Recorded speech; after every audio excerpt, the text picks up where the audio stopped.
Mahabubabad RTC bus stand లో దొంగ రెచ్చిపోయాడు. మహబూబాబాద్ నుంచి హన్మకొండకు వెళ్లే నర్సంపేట డిపోకు చెందిన బస్సులో ఎక్కుతున్న పద్మలత అనే మహిళ మెడలో నుంచి దొంగ పుస్తల తాడును చోరీ చేశాడు. కేసు నమోదు చేసుకుని దర్యాప్తు చేస్తున్నామని పోలీసులు తెలిపారు. బాధితురాలు మహబూబాబాద్ జిల్లా ఆసుపత్రిలో డిప్యూటీ నర్సింగ్ సూపరింటెండెంట్ గా పనిచేస్తున్నారు. రద్దీగా ఉన్న బస్సులో ప్రయాణించే సమయంలో ప్రయాణికులు అప్రమత్తంగా ఉండాలని పోలీసులు సూచిస్తున్నారు.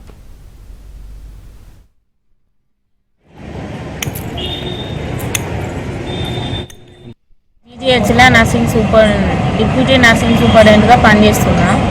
రేపు డే ఆఫ్ కాబట్టి ఈరోజు నా సొంతం హన్మకొండకి వెళ్తాంటే బస్సు ఎక్కేటప్పుడు దొంగ పుస్తల తాడును చోరీ చేశాడు. కేసు నమోదు చేసుకుని దర్యాప్తు చేస్తున్నామని పోలీసులు తెలిపారు. బాధితురాలు మహబూబాబాద్ జిల్లా ఆసుపత్రిలో డిప్యూటీ నర్సింగ్ సూపరింటెండెంట్ గా పనిచేస్తున్నారు. రద్దీగా ఉన్న బస్సులో ప్రయాణించే సమయంలో ప్రయాణికులు అప్రమత్తంగా ఉండాలని పోలీసులు సూచిస్తున్నారు.